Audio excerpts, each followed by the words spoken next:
Sir जैसे आपने princely states की बात की कि 1765 से पहले कोई स्टेट नहीं था हरियाणा में। तो जब हम काउ देखते हैं कि ईस्टर्न पंजाब का जो एरिया है उसको बाद में हरियाणा बनाया गया। उस वक़्त पहले अगर ब्रिटिश पंजाब की बात करें, तो ब्रिटिश पंजाब में जो स्टेट्स थी पटियाला, नाभा, जींद जो फुल्कियान स्टेट्स और वो तो पहले से थी 1765 से आई थिंक। तो जो बाद में जो स्टेट्स बनी छोटी-छोटी छोटी जैसे पटौदी, दुजाना और ये आपका लोहारू, तो इनके अंडर में भी एरिया थे काफ़ी जो पटियाला और नाभा और जींद। तो प्रिंसली स्टेट्स की क्या हिस्ट्री है हरियाणा में? बड़ी सैड सी हिस्ट्री है उनकी। कोई ऐसी विशेष याद करने वाला वो समय उनका नहीं था। अ, सन 1761 में जो पानीपत का तीसरा युद्ध हुआ, वो एक तरह से दी मुगल पीरियड एंडेड कॉम्प्रिहेंसिवली इन 1761। हुँ, तिमरिद जो वंश था, जिसको आप लोग मुगल वंश कहते हैं, हुँ, हुँ, असली नाम उनका तिमरिद वंश था।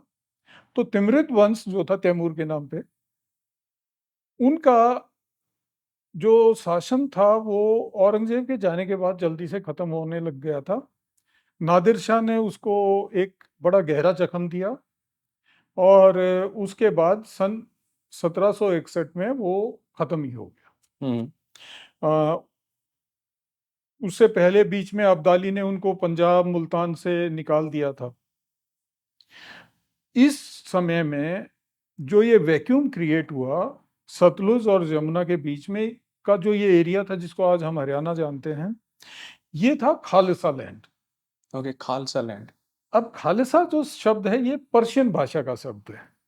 ओके। आज के दिन आपको जब कोई खालसा कहते हैं तो आपको सिख दिमाग में हाँ, आता हाँ, है। खालसा शब्द जो है ये पर्शियन भाषा का शब्द है और इसका मतलब है प्योर। ओके, प्योर, मुगल या तिमुरिद शासन में जब जिस जमीन जो बादशाह की खुद की जमीन होती थी उसको खालसा लैंड कहते थे।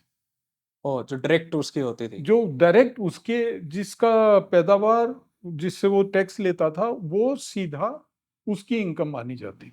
हुँ, हुँ, तो वो खालसा एरिया होता था, उसका एक दीवान होता था बादशाह के दरबार में, जो इसका काम ही सिर्फ उस जमीन की वो करना था। तो उसका पूरे भारत में फैली हुई थी वो, ऐसे वो जमीन कई जगह भी थी, लेकिन उसका जो बड़ा हिस्सा था वो हुँ, हुँ, दिल्ली के आसपास था और ज्यादातर हरियाणा उसमें खालसा जो लैंड थी उसका हिस्सा होता था।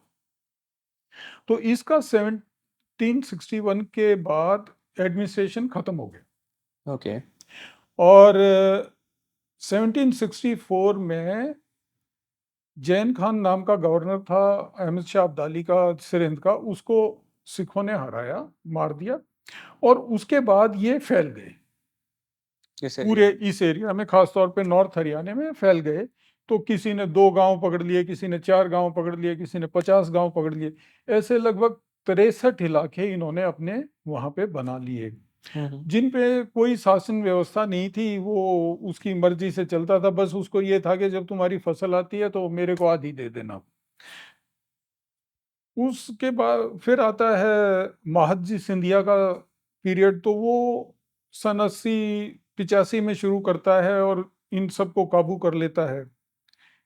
और फिर आता है जॉर्ज थॉमस, हुँ, हुँ। लगभग 1700 सर इनके पहली बार इन वो आता इनके है। बारे एक में मिनट, लेट मी हाँ, फिनिश। 1787 में वो पहली बार हरियाणा में आता है, जब बेगम सुमरो उसको अपने प्रतिनिधि के तौर पे करनाल पानीपत एरिया में लगाती है। हुँ, हुँ, तो वहां से उसका सिखों के साथ संघर्ष शुरू होता है और उसने लगभग इनको किनारे पे लगा दिया था। पटियाला वाला, सॉरी, ये जींद वाला अपना जींद शहर को छोड़ के जाके संगरूर में बैठ गया था जॉर्ज थॉमस के ही डर से। पटियाला वाला भी उसको गिफ्ट विफ्ट दे के अपनी हुँ, जान हुँ, छुड़ाता था।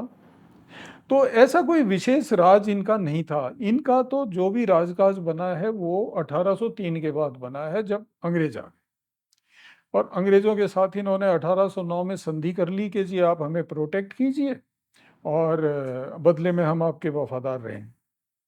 इसी दौरान 1803 में दौलत राव सिंधिया को हराने के बाद जब अंग्रेज़ों को इस एरिया का चार्ज आ गया, अंग्रेज़ इस इलाके में आने का इंटरेस्ट नहीं था। तो उन्होंने इस ज़्यादातर इलाके को छोटे-छोटे इनमें नवाबों में और राजाओं में बाँट दिया। ओके। बहादुरगढ़ के नवाब बहादुरगढ़ को उसको बहादुरगढ़ दे दिया, दादरी दे दिया। झज्जर वाले नवाब को पूरा ये झज्जर, नारनौल, बावल ये इलाका दे दिया। महेंद्रगढ़ जिसे आप कहते हैं, कनौद नाम है उसका वैसे, वो दे दिया। बल्लभगढ़ में जो जाट राजा था उसको मान लिया गया, अच्छा तुम अपना काम चलाते रहो।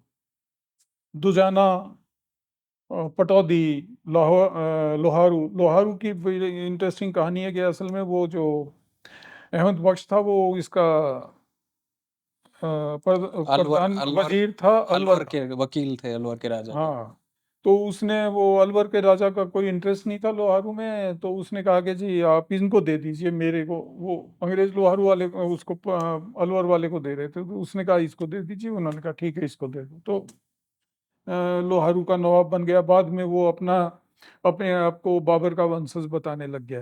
हुँ, ये हुँ, तो हुँ। खैर चलो पार्ट ऑफ द स्टोरी। होता ही है, लोग हाँ, अपना हाँ, हाँ। कोशिश करते हैं अपने आप को अपने जगह से ऊंचा दिखाने की।